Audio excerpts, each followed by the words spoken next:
2. Is this on? Yo, Jimmy, hit me with that trip. And we are back post WrestleMania 40, the event last weekend in which 6 of the 8 championship belts changed hands, including the Prediction Championship belt right here on the Male Soap Opera Moment in Wenz World. Ladies and gentlemen, boys and girls, people of all ages, without further ado, your new Prediction Champion, Vincent Kennedy Bucci. Yes. And right now, ladies and gentlemen, Wenz was saying just before we went on the air, he was calling me the King in Gold. And you would think that I would be excited, that I would be happy, I should be standing here excited. But if I'm being brutally honest, the Boot's kind of pissed off.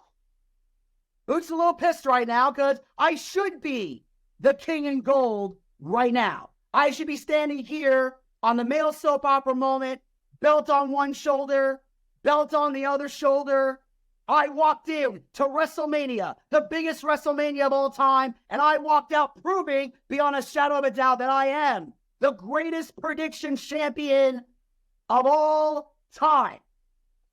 And then I discover that I am tied with a little child by the name of Jackson over on the Boochcast.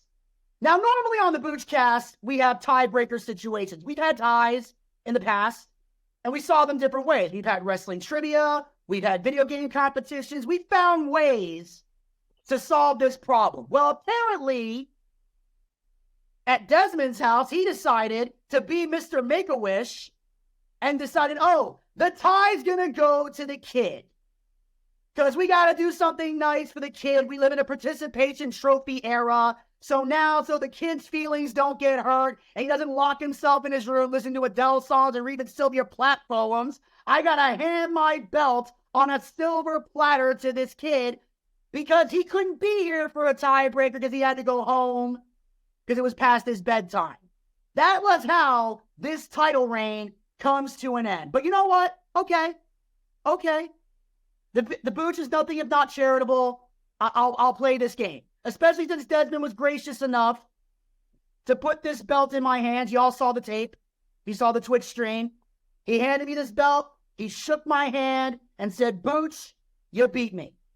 I took one of the most, and I'll give Desmond his flowers, one of the most dominant champions in Male Soap Opera Moment history. Handed me the belt, shook my hand. Everything was cool. I come home. I tally up the scores. The Booch finds out he's another goddamn tie.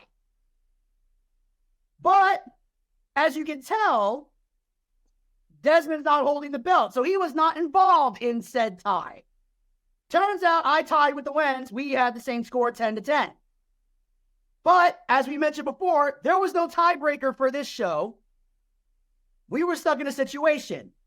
So the Booch, since he sits on the board of the Male Soap Opera Moment, has made the executive decision that the tie is going to me.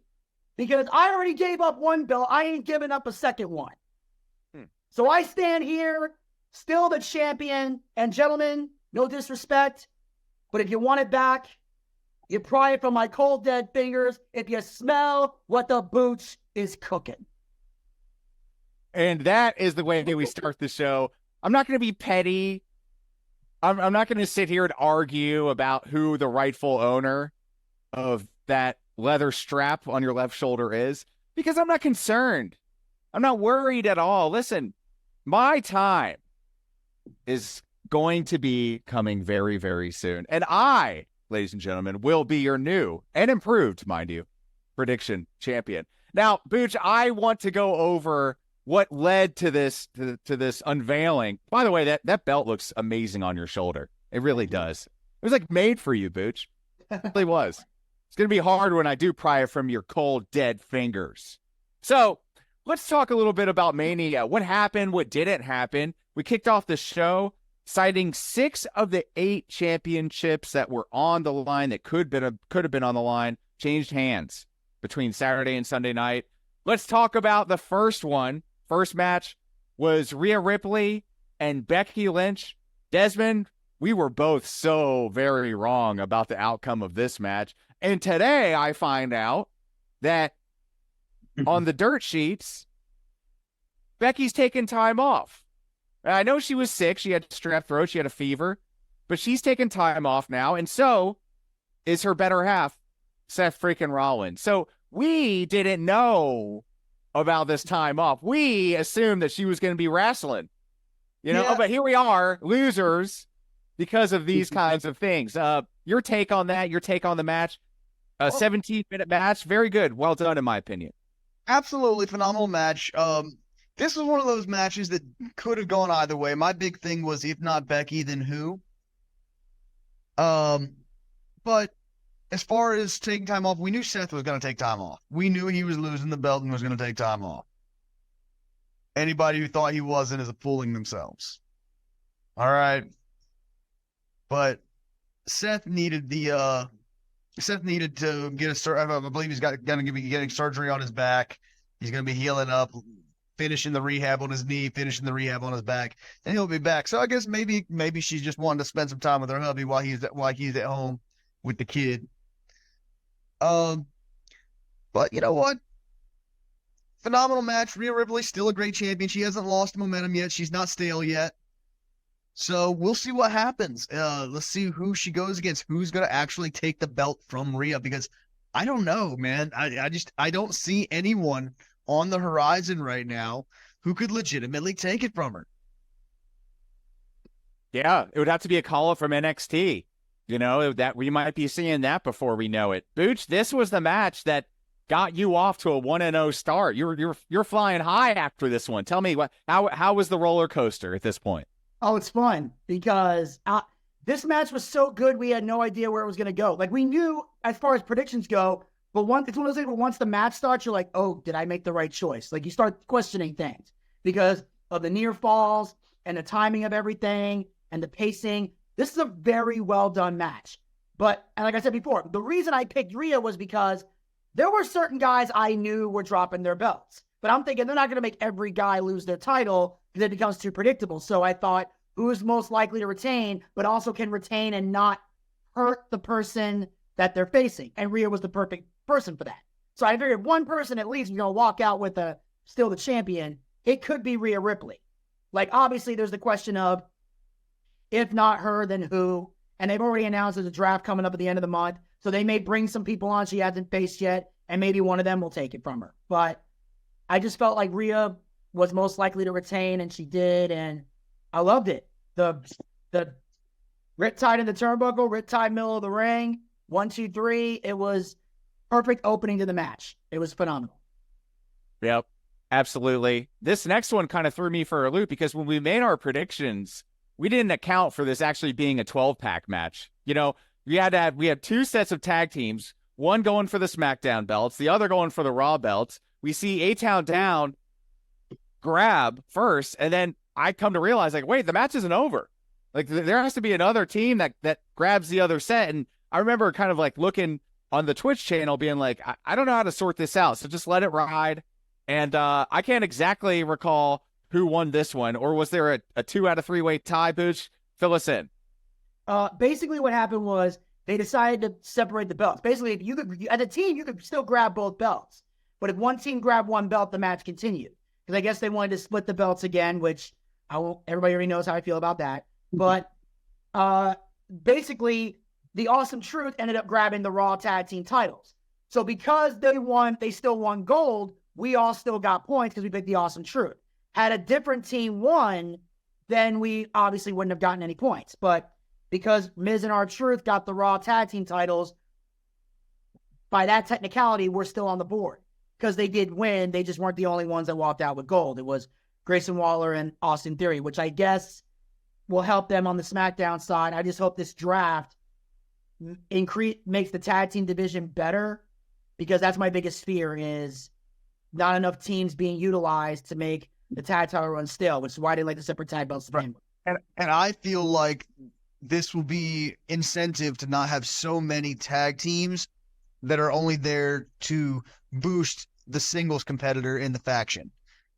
Like, that's a big problem we've had with with the Pride. You have the oh shit. Street Profits. Yeah, that's them. Street Profits. I'm not as thick as you stoned I am.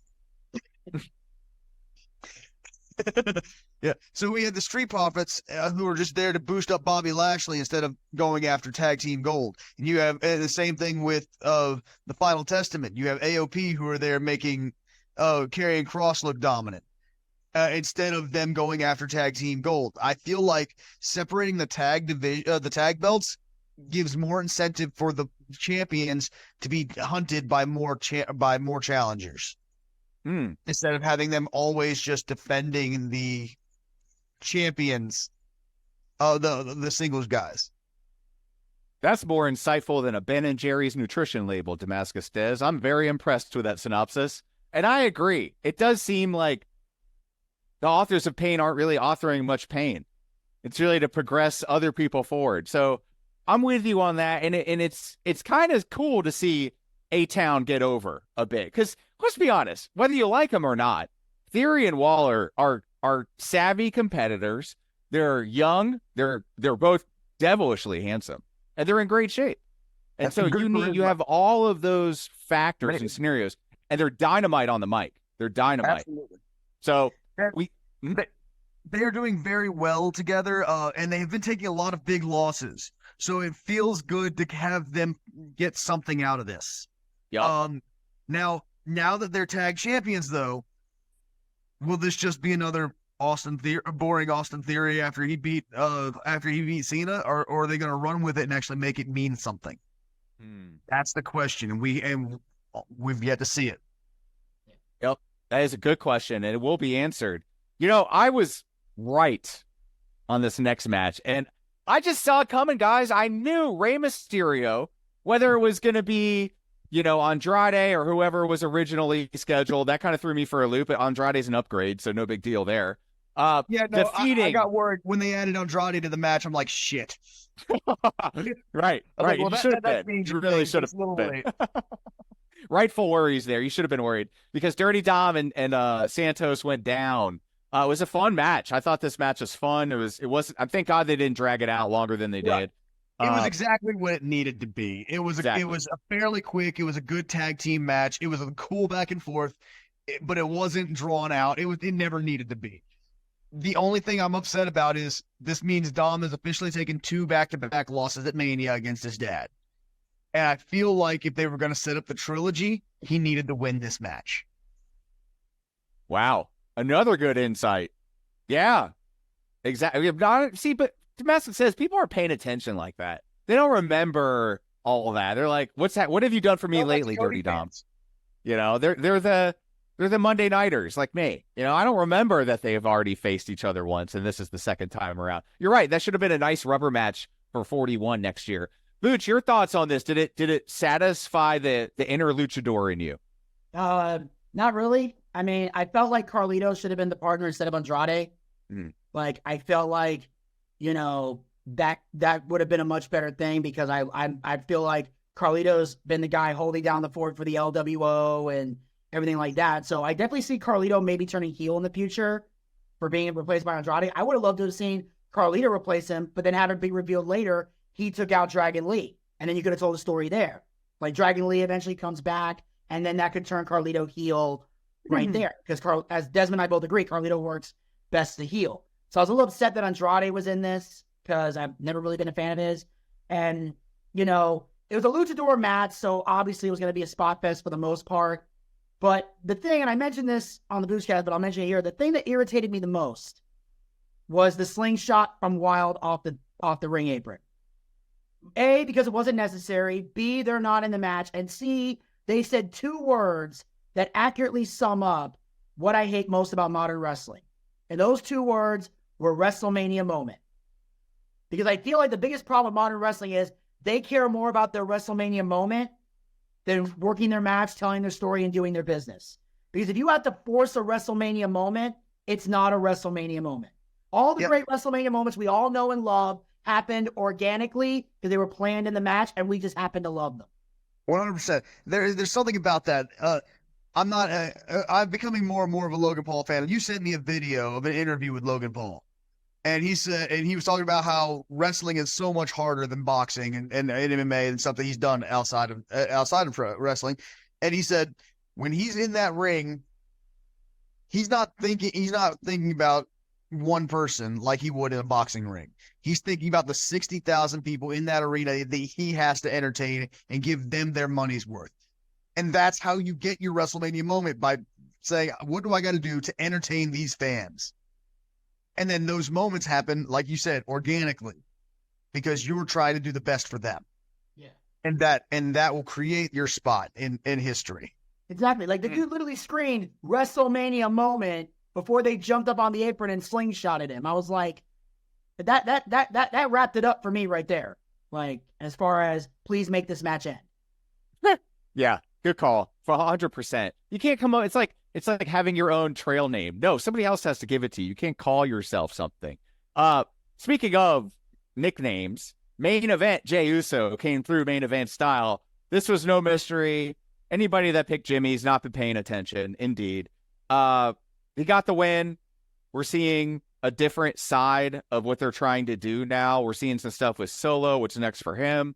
The bloodline is kind of in a weird holding pattern right now.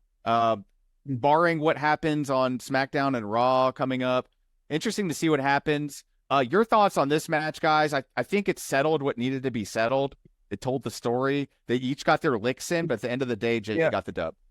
This was one of those, we knew it was going to happen. This was more for them than it was for us. Jimmy and Jey wanted to wrestle each other in Mania. They set the story up, and they got their moment. It was fun for them. It allowed them to do with something they've been wanting to do. It put a decent match on. It was, it wasn't bad. Few too many super kicks. Few too many. But, anybody who's been paying attention to Usos, you come to expect it. Right.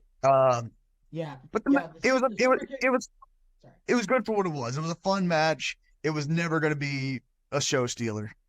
Yeah. Your thoughts, Booch? Yeah, I definitely didn't steal the show, or if they tried to steal the show, they got caught by security. That's if they were trying to steal the show, because, and as Desmond mentioned before, the super kicks were unhealthy. And here's the thing. Most people don't like this in wrestling, but I'm fine with it to a degree. I don't mind. I love the thing in the middle of the ring when you trade shots back and forth. I'm all for trading punches and the crowd going, yay, boo, or in this case, yeet, no yeet, God help me, or even full-on shots. Under no circumstances should there be super kick, back and forth. Because it's the age-old question I used to ask whenever I talked about the dumb fucks on AEW. If you have to hit a super kick multiple times to beat somebody, is it really super? And we all come to the consensus, the answer is no. You devalue it when you do that. It's like nowadays when you see people doing like Canadian destroyers back and forth. After a certain point, it's like, okay, you're taking a move that should kill somebody and basically devaluing it. And I feel like the Usos, in the beginning when they were doing the super kicks, didn't bother me because they were limited in how they did it.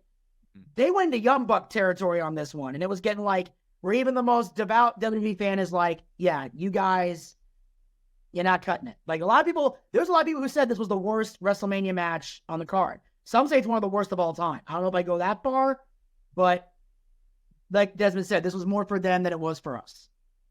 Yeah, 100%.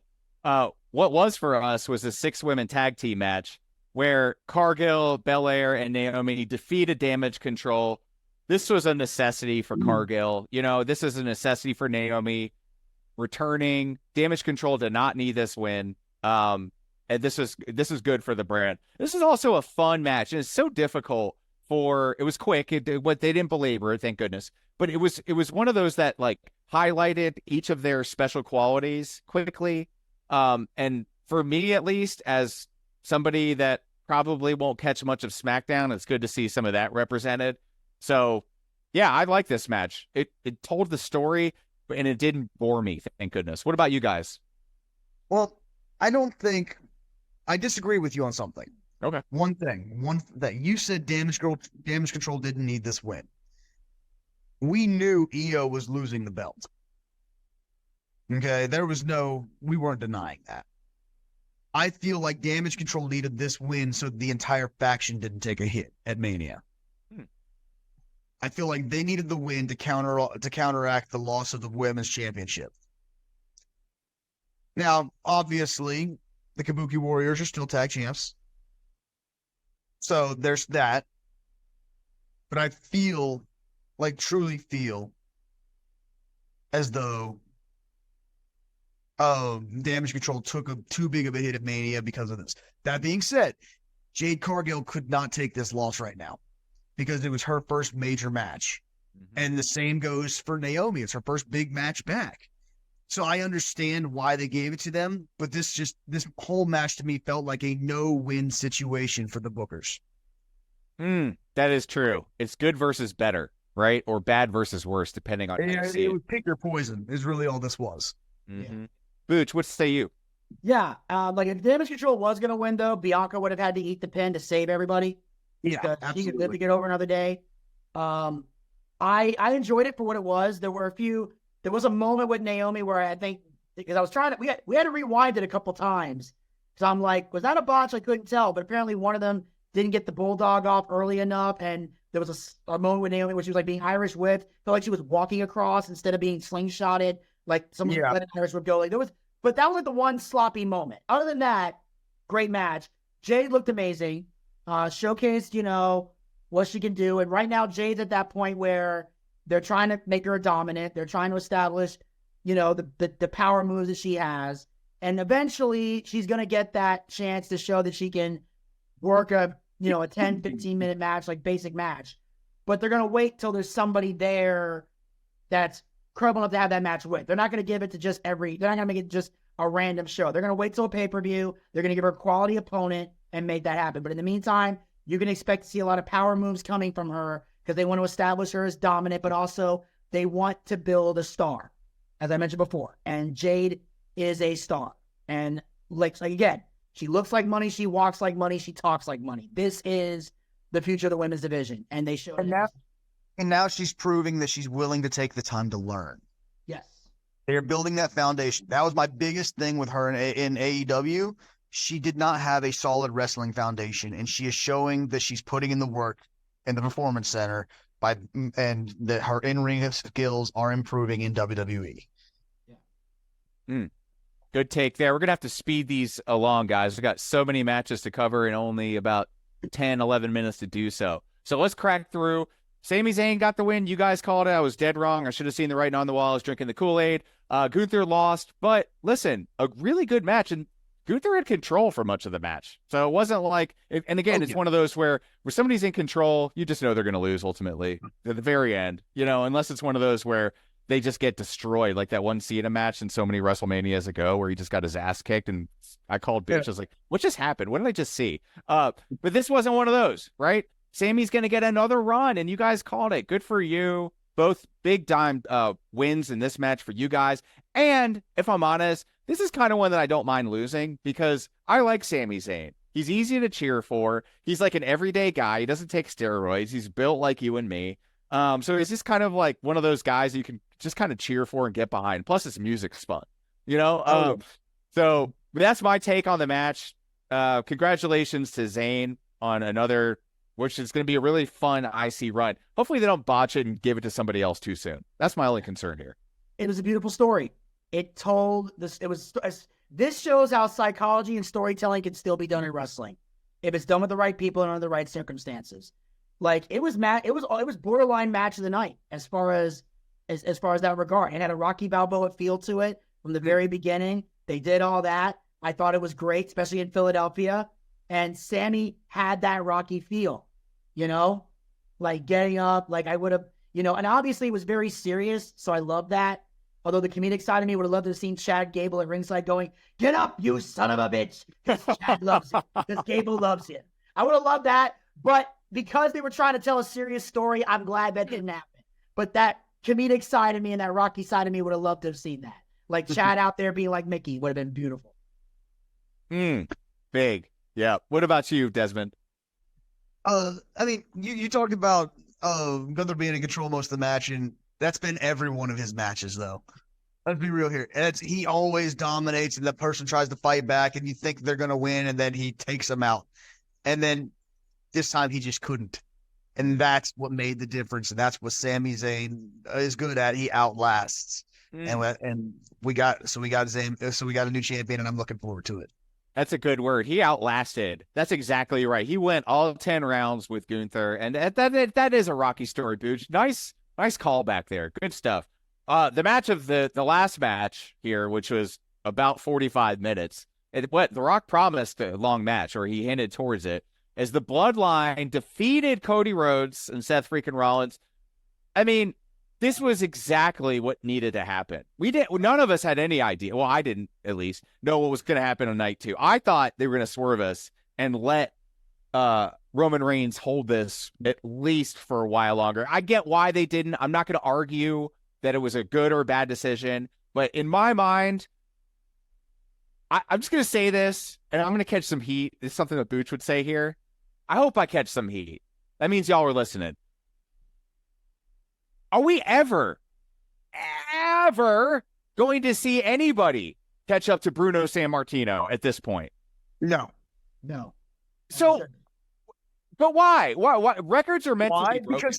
Because no, here's the thing: is wrestling was different back then. Back then, you didn't have a national syndicate. You didn't see them on your TV every week. So when they fought the same person every single week, it didn't make a difference because you didn't see them every time. When it's a televised show, and you have to see it, and you see what's happening every week, the stories get stale. You can't draw stuff out as long. It doesn't work.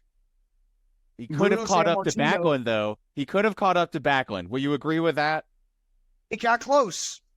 But he could have to Backlund. He got close to Hogan. Yeah, no, he passed Hogan. Hogan was 4 years, Backlund 6, and Sammartino's 8. But even if he broke Hogan's record, he would have only been in 3rd place. So no, he's bragging like he would have broke that record. That's 3rd place. That's not an accomplishment. Like when Gunther became the longest reigning Continental Champion, he was number 1. He broke the Honky Tonk Man's record. We're never gonna see anyone break Backlund and fucking Bruno. It's just not gonna happen because, like I said, the format is just different now. You can't do it today. It's a completely different setup. It just bothers me. I'm just gonna leave that there. I love Bruno. I think he was a great. It's funny. My mom actually got to see him wrestle in Philadelphia when she was just a girl. So that's like she's like her dad took her to see Bruno, and it was like something she always remembered. So I get it, but I also feel like for the good of the next generation, somebody, if it's Cody, that's fine. Like, and he's so young, you could do it. Like, you could do it if they did it right. They could do it. So, y'all, quickly, your thoughts on this match and how it's set up for night 2 as we move on to night 2. Loved it. I thought it was very well done. The psychology, the pacing, they timed it very well. Again, they went out to the floor and fought around the building. Nobody else did that during the show, so it made it special. It wasn't every match, and they made sense.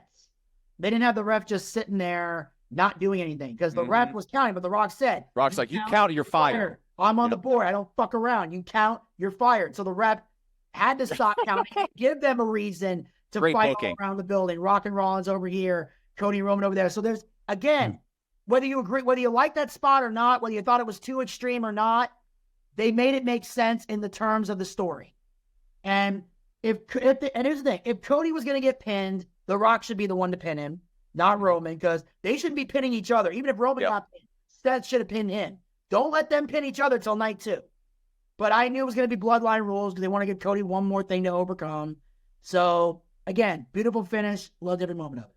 Yeah, and I'm glad The Rock got his because he definitely got his on night 2, just in the opposite way. Desmond, what say you? It got me. I wasn't sure. I didn't know if it was going to be bloodline rules on night 2 or not. It was like I could see it going either way. For different reasons, I went with Seth and Cody, and I came up short, and that is why Vinny is holding that belt right now. But you're right, because both sides made sense. You could see, hey, bloodline rules. You could really have Cody overcoming some serious obstacles. Booch, not that he's overcome any adversary, in his young career at all. Yeah. But there's that. But here we are, night 2.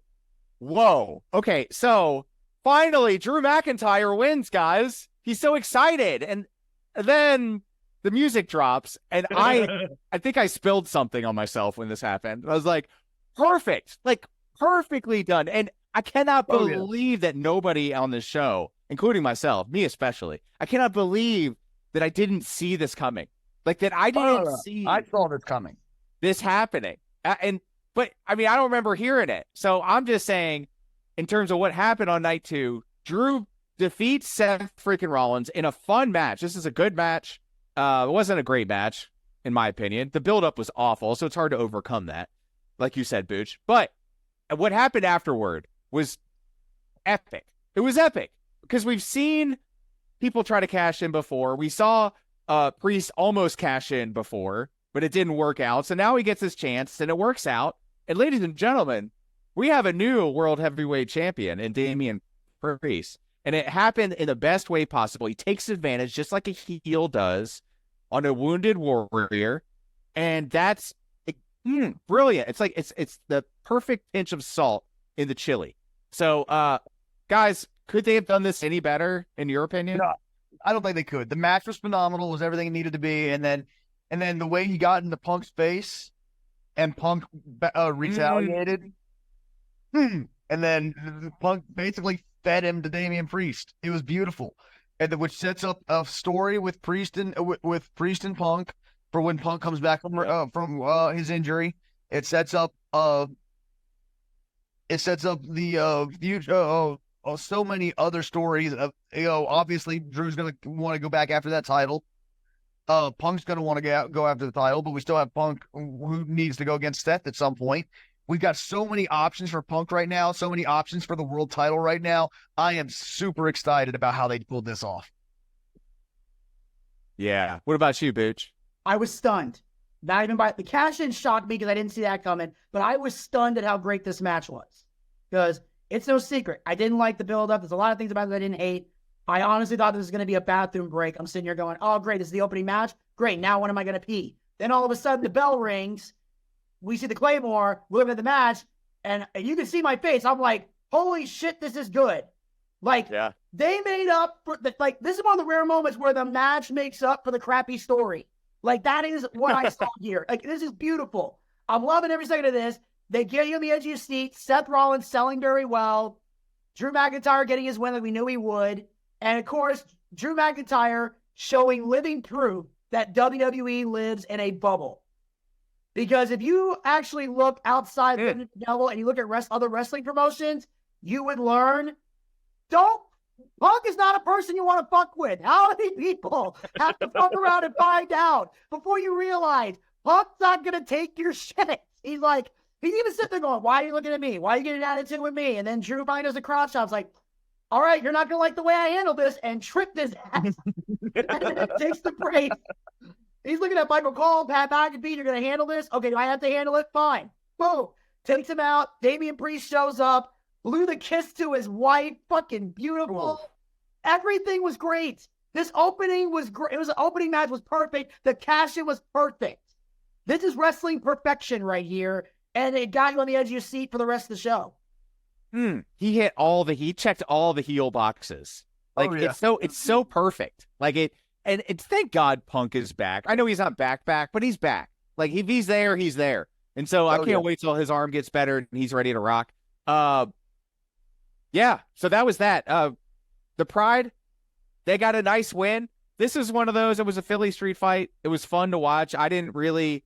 I thought it was cool that Bubba Ray Dudley was a special guest referee. That was dope. Yeah. And, of course, once he puts on the glasses, things change. And Snoop was there. That was cool. But, this was obviously the Pride was going to win this match, guys. As soon as Snoop came out, I was like, okay, there's no way that the Pride is losing this match. Booch, this is one that you got right. Am I correct? No, I guessed the Final Testament. Oh, I thought you guessed the Pride. Okay. No, I did not pick the Pride. Well, I should say not all. Dez and I picked the Final Testament on this one because we thought it was going to be their chance. The heel faction was going to dominate. Then, of course, Bubba Ray Dudley is the guest referee. The second he put the glasses on, I was like, all right, we're losing. This is over. Right when the glasses came on. So that's when I knew.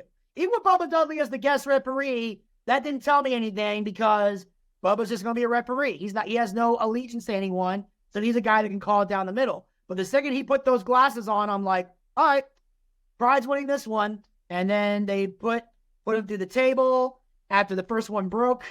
Right there on line. That had to be embarrassing where they're just kind of like, oh crap. So I got to scramble, get a second table, put them through. But and I've seen that happen before where tables either broke or didn't break. They had to go back up again and put them through the table again and make it break the second time. So it happens. And like I said, there were some moments that were great, some moments that were unnecessary risk, like the B-Fab and Scarlett. They could have had this match without them. Their spots did nothing to benefit the show except for maybe the one kendo stick shot that broke things up. But after that, it was like those two stumped the joint out, but the rest of them did very well, and it did what it needed to do. Yeah, it did. What about you, Desmond? I'm mad. Don't get me wrong. I love Bobby Lashley, and he needed a win. Street Profits really didn't need another loss, but I really wanted this to be Karrion Kross's moment. I really wanted to see the Final Testament win, and I feel like I know Karrion Kross could be better, and they're just not treating him that way. I saw an article on the dirt sheets about why one AEW star didn't sign with WWE, and it was talking about they treat their talent like crap. They treat them like cattle. So seems like that seems to kind of show itself. And Bucci, we've talked about this over and over. They have too much talent. It's like, how do you navigate? How do you give everybody their due when you have the best in the world vying for 15 minutes of time? You know what I mean? It's like it's damn near impossible. But there was some transition. Google it for yourself. I'm not going to get into the names and what all that means, but new talent acquisition team, new talent development. Certain people are going to be reporting to Shawn Michaels. Certain people are going to be reporting to Paul Levesque. So we might see some shakeup. We're going to see some differences in the next few months. Definitely keep an eye out for that. We got power through, guys.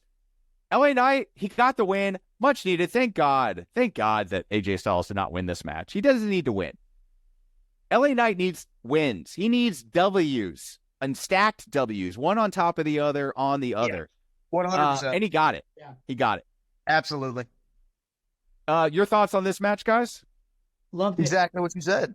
LA Knight did not need to take a loss, so he won the match. It was exactly what it needed to be. Puts him in a good position. He beat AJ. AJ will come back. That's fine. We'll see what happens. It was a wrestling match. No tricks, no weapons, no nothing. Just two guys who hate each other having a fight. And it was a fight right out of the gate. They treated this the way it needed to be treated. And in the end, BFT 1, 2, 3. Yep. Knight got his moment. There you go. And hopefully this will kind of propel him to that title picture. This not being a championship match. Maybe we'll see one in the near future for LA Knight. Logan Paul defeating Kevin Owens and Randy Orton. Man, this was one I needed and I got it. Can't believe I was right. This match could have gone.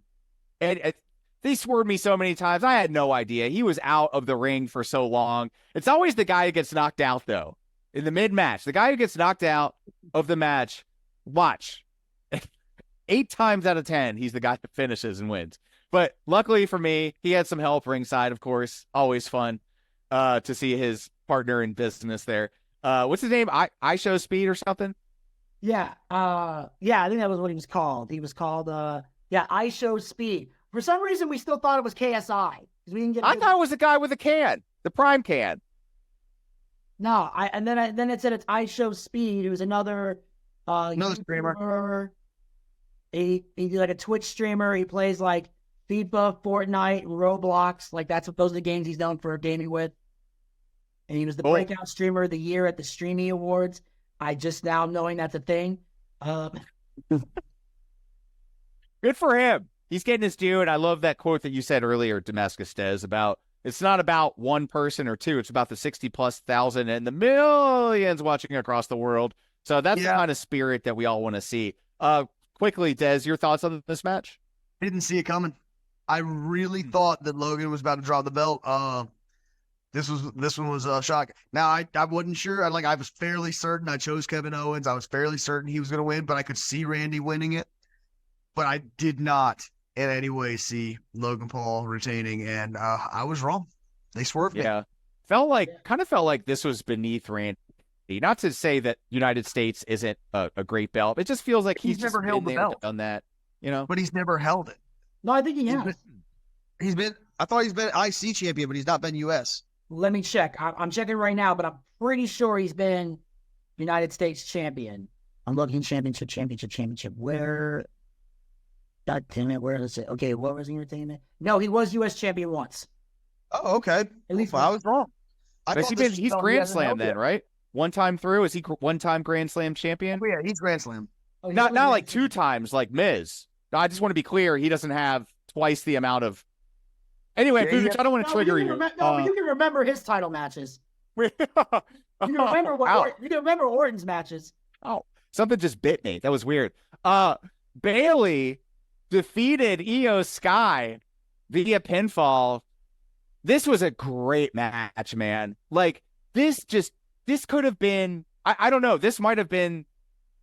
If it weren't for Cody Rhodes, if it weren't for the end of the Bloodline Rules match, this to me would have been match of the night. Because the ending was like it could go either way, and both were exhausted by the end of this match. This was a legit ass-kicking / wrestling match where I saw the best of Bayley that I've seen in so long, and I didn't even realize that Io had it in her. I haven't seen everything that I saw at Mania, and I'm just grateful I saw it. And now I'm kind of excited. I'm excited about what's happening here with Bayley. I'm excited about this character development, and it's believable and it's sustainable. What say you guys? Absolutely. This was everything it needed to be. It was surprisingly a great match. Like, I expected a good match. Because these two can tell a story well together, but this was fucking phenomenal. Like, holy shit, dude. It did exactly what it needed to. Bayley's champion. I'm super stoked about this. Mm-hmm. What about you, Booch? They tore the house down. This was beautiful. Like, these two women, like, and you could tell, like, they had a match, but it was also, like, you could tell it was personal. That's what made it even better. They didn't go out there and, we're gonna have a technical match. We're gonna, try to steal the show, but we're also gonna remember these two people hate each other. Bayley I've been betrayed by someone, and they kept that element in the match and didn't throw it out the window. They kept it in there, and I knew Bayley had it in her. I was waiting for Bayley to get a moment like this. Not that she hasn't been champion before, but she was long overdue. I felt like when they first started Damage Control a few years back, I felt Bayley should have been champion then. So to finally see her get it on the biggest WrestleMania of all time is great. And I can admit, Io Sky is starting to grow on me. I still would prefer Dakota Kai cut the promos, but as far as a wrestler, Io Sky is showing me that she's not the stereotypical Japanese wrestler that I know. She's actually she's gone past the strong style, the no sells. She doesn't hit her finisher 20 times or kick out of Bayley's 19 times. Like, she knows how to sell and work, and she's growing on me. Like I said, I'm starting to become an Io Sky fan, and Bayley loved it. So proud that she's finally on top of the mountain again. Yeah, might give me a reason to tune in, Friday nights. We'll see what happens here. This one, Booch, I want to give you the floor because this last match, you deserve it. You're the champion. But I just want to throw one thing out before I do that. And that's, would you have preferred it to be Undertaker or Stone Cold? Because originally it was supposed to be Stone Cold, but they couldn't pay the man. So Pay the man. that's what they said. They couldn't come to terms on the money. So that was what held him back. I mean, if I had to make a choice, I'm a Stone Cold fan at heart. I would have loved for it to have been him, to see that stare down to him and The Rock. Because also, remember, the first time Austin and Rock fought each other in the main event, it was in Philadelphia. So just for the full circle would have been great. So that would have been beautiful. But not just the fact that they have the epic rivalry, but their first real WrestleMania main event was in Philadelphia. So but The Undertaker was good because here's the thing.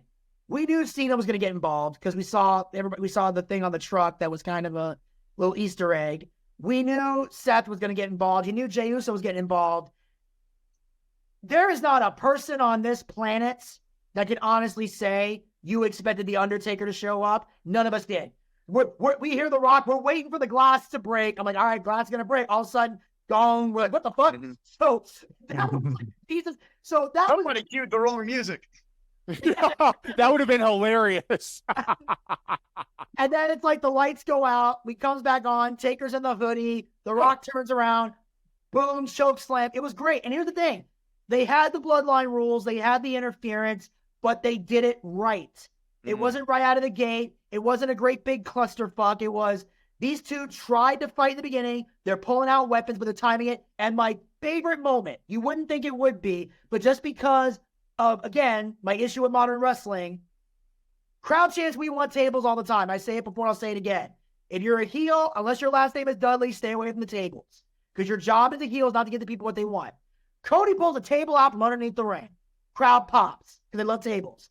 Roman cuts him off. Roman grabs the table. What does Roman do to the table? Slid that sumbitch right back underneath the ring. Didn't set it up, didn't lean against anywhere. He looked at the crowd and said, nope, I don't want tables. That's a heel, ladies and gentlemen. That's a freaking heel. There we go. If you need, they'd say Roman, the tribal chief, acknowledge me. Just for that alone, I will acknowledge the tribal chief despite his loss. Because that is what a heel's supposed to do. And then when it was time for the interference, it came in. Jimmy cut him off at the right time. Jay came in at the right time. Speared him off the stage. We ain't seen that since Goldberg and Bobby Lashley in Saudi Arabia. Then he's got the crossroads. 1, 2, going for the third one. Solo comes in. All of a sudden, Cena's music hits. Attitude Adjust Roman puts Solo through the table. Out comes the final boss, Rock Bottom Cena. Then just all flowed perfectly. And the chair shot to Steph, to get retribution. Then the kick, the 3 crossroads, the 1, 2, 3. We have a new champ finish the story. God, it had us on the edge of our seats. It was great. And they paid it off so well. I will say, I love Undertaker, and I'm a much bigger Taker fan than I am Stone Cold. But Stone Cold would have made so much more sense. Yeah. Yeah, Stone Cold and The Rock had so much in the way of rivalry. Stone Cold and The Undertaker had a huge rivalry. I don't remember The Rock and Undertaker ever having a huge rivalry.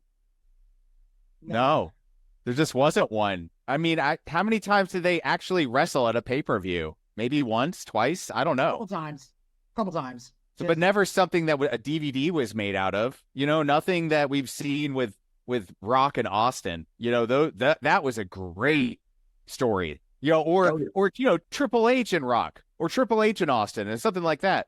But yeah, we didn't see that with Taker and Rock. That's for sure. Yeah, so it was just weird that Taker showed up. It feels to me like it would have been better if it was Austin. Yeah, and that's coming from somebody who is a bigger Taker fan than I am.